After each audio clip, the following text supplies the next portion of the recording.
నమస్కారం NS news కి స్వాగతం. నా పేరు సంధ్య. ముందుగా వార్తల్లోని ముఖ్యాంశాలు.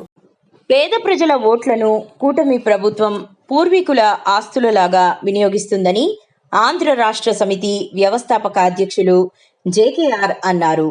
గురువారం తాటికొండ మండలం నిడుముక్కల గ్రామంలో రాజధాని రైతులకు అండగా 60వ రోజు నిరసన దీక్ష కార్యక్రమం జరిగింది. ఈ సందర్భంగా జంజనం కోటేశ్వరరావు మాట్లాడుతూ కూటమి ప్రభుత్వానికి రాజధాని రైతుల సమస్యలు పరిష్కారానికి కృషి చేయకుండా వారి కుటుంబ సభ్యులు లక్షల కోట్ల రూపాయలు సంపాదించుకునే పనిలో నిమగ్నమయ్యారని ఆగ్రహం వ్యక్తం చేశారు. వాళ్ళు ఆలోచన చేసి స్పష్టమైన హామీ ఇచ్చి రైతులకి తీసుకోవట్లేదని చెప్పాల్సిన బాధ్యత ఉంది. ఇక్కడ 60 రోజులు వీళ్ళు ఈ రిలే నిరసన చేస్తే ఎందుకు చేస్తున్నారని చెప్పి ఆలోచించాలి కదా.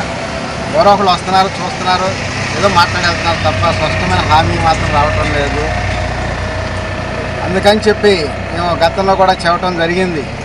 ఇలాగే మొండి వైఖరి కొనసాగితే 4 సీట్లకే పరిమితం అవుతుంది ఈ కూటమి ప్రభుత్వం 2029లో. అది గుర్తుపెట్టుకోవాలని చెప్పి నేను డిమాండ్ చేస్తూ ఉన్నా. ఎందుకంటే వాళ్ళు రియల్ ఎస్టేట్ కోసం రేట్లు పెంచుకుంటున్నారు. వాళ్ళు కొనుక్కోవాలంటే ఏదో సాకులు చెప్పి రేటు తగ్గిస్తూ ఉన్నారు. ఇప్పుడు వాళ్ళు కొనుక్కోవడానికి పూర్తిగా డౌన్ చేసేసారు. సన్నకారు రైతుల దగ్గర నుంచి ఏదో రూపాయి అనా ఇచ్చేసి లాగేసుకుందాం అనే విధానాలు వాళ్ళకి తప్పితే వాళ్ళకి న్యాయం చేద్దాం అనే ఆలోచన మాత్రం లేదు. ఎందుకంటే గతంలో చూస్తానన్న ప్రతి విషయంలో కూడా ఉండడైపోతున్నారు. పేదోళ్ళు ఎన్నాళ్ళున్నా పేదోళ్ళుగానే మిగిలిపోతారు. ఓట్లు వాళ్ళకి కావాలి. ఏదో ప్రజల ఓట్లు వాళ్ళ పూర్వీకుల ఆస్తి అయినట్టు ఓట్లు వేయించుకున్నాక ఓడి చేస్తారు, ఓట్లు వేయించుకోగానే మళ్ళీ మారిపోతారు. ఈ విధంగా అనేక ఇబ్బందులు పెడతా ఉన్నారు ప్రజలను. అందుకని నేనైతే ఎప్పుడు ఒకటే డిమాండ్ చేస్తూ ఉన్నా, నాకు అన్యాయం జరిగినా ఒప్పుకుంటా. ఈ ప్రజలకు అన్యాయం జరిగితే ఈ జేకేఆర్ నిద్రపోడు, అది ఒకటి గుర్తుపెట్టుకోవాలని చెప్పి ఈ కూటమి ప్రభుత్వాన్ని డిమాండ్ చేస్తా ఉన్నా. ఎందుకంటే 2011 కనీసం 2014లో ఇక్కడికి మీరు కూటమి కట్టుకొని గెలిచి రాజధాని అన్నారు. అప్పటి నుంచి కూడా యూనివర్సిటీ రాజధాని అని, మళ్ళీ తర్వాత నూజివీడు రాజధాని అని, మళ్ళీ పొలాలు కొనుక్కొని ఇక్కడ కూలింగ్ ప్రకటించుకొని వేల కోట్లు గడించుకొని లక్షల కోట్లు గడించుకొని ప్రజలను మాత్రం మోసం చేస్తున్నారు. ఇది ప్రజలకు తెలియదు. ఎన్నాళ్ళుండా కూడా మేము ఒక కరుడు కట్టుకుపోయిన విధానంగా వాళ్ళలో బలంగా కొన్ని పార్టీ ముద్రలేసి వాళ్ళ ఓట్లు మా సొంతం, ఎప్పటికైనా వాళ్ళు బానిసలు, మేము దొరలం, వాళ్ళు మాకు తప్పితే ఎవరికి ఓటు వేయలేరు, ఏ పార్టీ రాదు, రాలేరు, రానియం అని చెప్పి వాళ్ళు అనుకుంటున్నా ఉన్నారు. కళలు కొన్నాళ్లే ఉంటాయి, ఎప్పుడు ఉండవు. గాలిమేళ్ళు కొన్నాళ్లే ఉంటాయి, ఎల్లకాలం ఉండవు. అందుకని నేను ఒకటే చెప్తా ఉన్నా, ఈ ఆర్ఎస్ పార్టీ అధికారంలోకి వచ్చింది. అప్పుడు మేము గతంలో కూడా చెప్పాం, ప్రతి కుటుంబం 10 కోట్ల ఆస్తి పనులు చేస్తామని చెప్పి. అట్లాగే ప్రతి డోక్రా గ్రూప్కి 1 కోటి రూపాయలు లోనుగా, అంటే ఒక 100 గ్రూపులకి 100 కోట్లు పెట్టి ఒక కంపెనీ, అలాగే ఎన్ని గ్రూపులు ఉంటే అన్ని గ్రూపులకు కూడా అలాగే కంపెనీలు పెట్టించి అందరినీ కూడా ఈ ఆంధ్రప్రదేశ్లో ఉన్న మహిళా మతలందరూ కూడా కంపెనీ ఓనర్లు అవుతారు.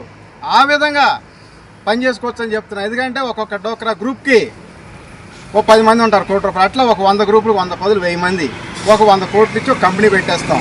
అప్పుడు ఈ 1000 మందికి ఉద్యోగాలు వస్తాయి. వచ్చే లాభంలో కూడా బోనస్ వాళ్ళే తీసుకోవచ్చు సంవత్సరానికి ఒకసారి. ఈ విధంగా ప్రతి కుటుంబం 10 కోట్ల ఆస్తి పనులు చేయొచ్చు, వాళ్ళని ఉద్యోగస్తులు చేయొచ్చు. ఆ విధంగా ఆదుకోవడం జరుగుతూ ఉంటుంది.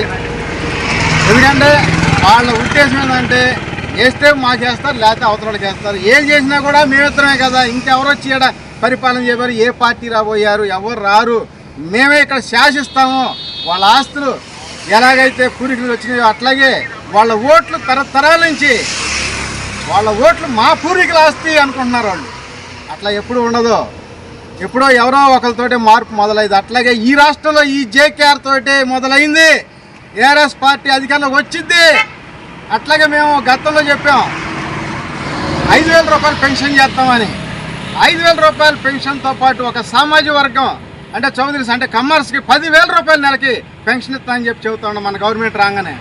ఎందుకంటే వాళ్ళు బాబు గారు లేకపోతే మనం ఏమైపోతామో అని వాళ్ళకి భయాలు, కడుపు తరుక్కుపోయింది, గుండె రగిలిపోతా ఉంటే మీ సామాజిక వర్గానికి 10,000 రూపాయలు పెన్షన్ ఇస్తానని చెప్పి నేను ఈ సమాజంగా మీకు ఈ మీడియా ద్వారాగా తెలియపరుస్తూ ఉన్నా. ఎందుకంటే మీకు ఆయన ఉన్నంత మాత్రానే ఒరిగేది ఏం లేదు, ఆయన లేకపోయినా కూడా మీకు మంచిగా డబుల్ ఉపయోగాలే మేము కల్పిస్తామని చెప్పి చెప్తా ఉన్నా. మీరు భయపడాల్సిన అవసరమే లేదు. ఈ రాష్ట్రం ఉన్న డోక్రా గ్రూపులందరికీ కూడా కోట్లాది మందికి మంచి జరిగినప్పుడు మీ ఒక్కళ్ళకే ఇబ్బంది రానివ్వు. మేము ఎంతో గౌరవంగా చూసుకుంటాము, ఉన్నతంగా మిమ్మల్ని మంచిగా అన్ని విధాలుగా కూడా సపోర్ట్గా నిలబడతామని చెప్పి మేము చెబుతా ఉన్నా. ఈ తరం కాదు, తరాలు కూడా మీకు సపోర్ట్గా ఉంటాం. మీరు భయపడాల్సిన అవసరం ఆయన ఉన్నా లేకపోయినా కూడా. చంద్రబాబు నాయుడు గారు కట్టరు, ఇది 100% గ్యారంటీ. ఆయన రియల్ ఎస్టేట్ కోసం ఆయన ఒక బిడ్డ ఉన్నాడు, ఆ బిడ్డకు ఒక బిడ్డ ఉన్నాడు, వాళ్ళకి మాత్రమే స్వార్థంగా లక్షల కోట్లు కూడబెట్టాలనే ఆలోచన తప్పితే ఈ రైతులకి కానీ ఈ ప్రజలకి కానీ ఈ రాష్ట్రానికి కానీ మేలు చేద్దామనే ఆలోచన ఆవగిందంతా కూడా లేదని చెప్పి నేను డిమాండ్ చేస్తా ఉన్నా. ఇది వాస్తవం. కావాలంటే మీరు ఎంక్వైరీ పెట్టుకోండి, ఇదే చేస్తాడు ఆయన. ఆయన స్వార్థం ఎన్టీఆర్ గారి దగ్గర పార్టీ లాక్కున్న దగ్గర నుంచి, ఈడ ఫస్ట్ పూలింగ్ దగ్గర నుంచి మళ్ళీ ఇప్పుడు సెకండ్ పూలింగ్ దగ్గర వరకు కూడా ఆయన స్వార్థం తప్పితే ప్రజలు బాగుండాలి, ప్రజలకు ఏదో చేద్దామని ఆలోచన మాత్రం ఎట్టి పరిస్థితుల్లో కూడా ఉండదని చెప్పి నేను డిమాండ్ చేస్తాను. సూపర్ 6 అయిపోయింది, సంబరాలు చేసుకుంటాం. సూపర్ 6 అన్నీ అరాకొరనేగా సగం ఏది పూర్తిగా చేయలే. వాస్తవంగా లెక్కలు చెప్పమండి, ఎక్కడ ఎన్ని కోట్లని ఎన్ని కోట్లు ఖర్చు పెట్టారు, అందరికీ న్యాయం జరిగిందని చెప్పి మనది. ప్రతి పథకం సగం, అన్నీ సగాలే కత్తిరేసేసారు. ఇవి ఆయన ముందుగా చెప్తాడు, మీకు కత్తిర ఉంది చూడండి అని అలా చేశాడు. ఈ వాస్తవం. అందుకనే ఏంటంటే అందరూ ధైర్యంగా ఉండొచ్చు. చిన్న పార్టీ అధికారులు వస్తేనే ప్రజలకు న్యాయం జరిగింది. ఎందుకంటే వాళ్ళు అధికారం వచ్చిన దాకా మన దగ్గర ఉంటారు, అధికారం రాగానే ఎవరి దగ్గర కూడా రాండి. ఎందుకంటే ఆ హోదాలో సీఎం హోదాలో ఉండి ఆ డిపార్ట్మెంట్లో వాళ్ళు అందరూ ఉంటారు, దగ్గరికి ఏ సామాన్య ఒక ప్రజానికాన్ని కూడా దగ్గర రాండి. అందువలన ప్రజలకి న్యాయం జరగదు. మనలాంటి వాళ్ళు ఈ చిన్న పార్టీ అయినా ఈ ఆర్ఎస్ పార్టీ అధికారులు వచ్చి ఈ జేకేఆర్ దగ్గరికి ఎనీ టైం రావచ్చు. అప్పుడు సమస్యలో నాయకుడు తెలిస్తే